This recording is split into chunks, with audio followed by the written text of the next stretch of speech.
Welcome to Operation Divine Reading. Luke chapter 9. Then he called his 12 disciples together and gave them power and authority over all demons and to cure diseases. He sent them to preach the kingdom of God and to heal the sick. And he said to them, "Take nothing for the journey, neither staves, nor bag, nor bread, nor money. And do not have 2 tunics apiece. Whatever house you enter, stay there, and from there depart. And whoever will not receive you, when you go out of that city, shake off the very dust from your feet as a testimony against them." So they departed and went through the towns, preaching the gospel and healing everywhere. Now Herod the Tetrarch heard of all that was done by him, and he was perplexed, because it was said by some that John had risen from the dead, and by some that Elijah had appeared, and by others that one of the old prophets had risen again. Herod said, "John I have beheaded, but who is this of whom I hear such things?" So he sought to see him. And the apostles, when they had returned, told him all that they had done. Then he took them aside and went aside privately into a deserted place belonging to the city called Bethsaida. But when the multitudes knew it, they followed him. And he received them and spoke to them about the kingdom of God, and healed those who had need of healing. When the day began to wear away, the 12 came and said to him, "Send the multitude away, that they may go into the surrounding towns and country, and lodge and get provisions, for we are in a deserted place here." But he said to them, "You give them something to eat." And they said, "We have no more than 5 loaves and 2 fish, unless we go and buy food for all these people," for there were about 5,000 men. Then he said to his disciples, "Make them sit down in groups of 50. And they did so, and made them all sit down. Then he took the 5 loaves and the 2 fish, and looking up to heaven, he blessed and broke them, and gave them to his disciples to set before the multitude. So they all ate and were filled, and 12 baskets of the leftover fragments were taken up by them. And it happened, as he was alone praying, that his disciples joined him, and he asked them, saying, "Who do the crowd say that I am?" So they answered and said, "John the Baptist, but some say Elijah, and others say that one of the old prophets has risen again." He said to them, "But who do you say that I am?" Peter answered and said, "The Christ of God."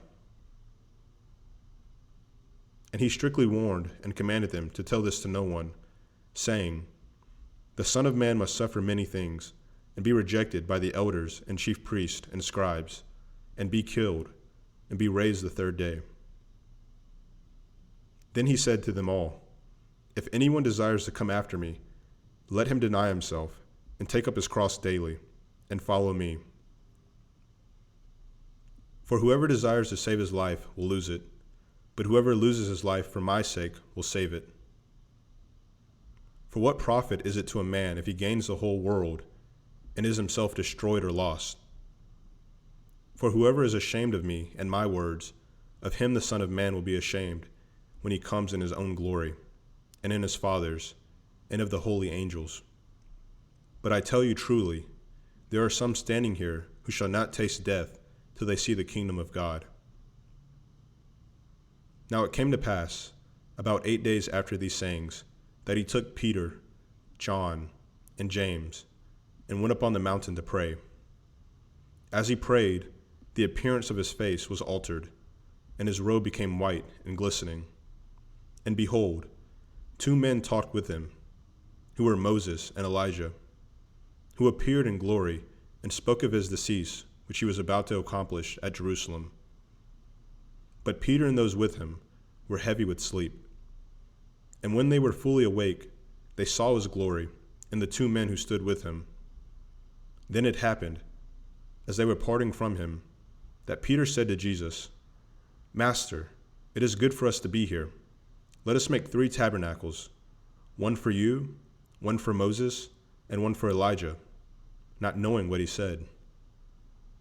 While he was saying this, a cloud came and overshadowed them, and they were fearful as they entered the cloud, And a voice came out of the cloud, saying, "This is my beloved Son, hear him." When the voice had ceased, Jesus was found alone. But they kept quiet and told no one in those days any of the things they had seen. Now it happened on the next day, when they had come down from the mountain, that a great multitude met him. Suddenly a man from the multitude cried out, saying, "Teacher, I implore you, look on my son, for he is my only child. And behold, a spirit seizes him, and he suddenly cries out. It convulses him so that he foams at the mouth, and it departs from him with great difficulty, bruising him. So I implored your disciples to cast it out, but they could not." Then Jesus answered and said, "O faithless and perverse generation, how long shall I be with you and bear with you? Bring your son here." And as he was still coming, the demon threw him down and convulsed him. Then Jesus rebuked the unclean spirit, healed the child, and gave him back to his father. And they were all amazed at the majesty of God. But while everyone marveled at all the things which Jesus did, he said to his disciples, "Let these words sink down into your ears, for the Son of Man is about to be betrayed into the hands of men." But they did not understand this saying, and it was hidden from them, so they did not perceive it, and they were afraid to ask him about this saying. Then a dispute arose among them as to which of them would be the greatest. And Jesus, perceiving the thought of their heart, took a little child and set him by him, and said to them, "Whoever receives this little child in my name receives me, and whoever receives me receives him who sent me. For he who is least among you all will be great." Now John answered and said, "Master, we saw someone casting out demons in your name, and we forbade him, because he does not follow with us." But Jesus said to him, "Do not forbid him, for he who is not against us is on our side." Now it came to pass, when the time had come for him to be received up, that he steadfastly set his face to go to Jerusalem, and sent messengers before his face. And as they went, they entered a village of the Samaritans, to prepare for him. But they did not receive him, because his face was set for the journey to Jerusalem. And when his disciples, James and John, saw this, they said, "Lord, do you want us to command fire to come down from heaven and consume them, just as Elijah did?" But he turned and rebuked them, and said, "You do not know what manner of spirit you are of, for the Son of Man did not come to destroy men's lives, but to save them." And they went to another village. Now it happened, as they journeyed on the road, that someone said to him, "Lord, I will follow you wherever you go." And Jesus said to him, "Foxes have holes, and birds of the air have nests, but the Son of Man has nowhere to lay his head." Then he said to another, "Follow me." But he said, "Lord, let me first go and bury my father."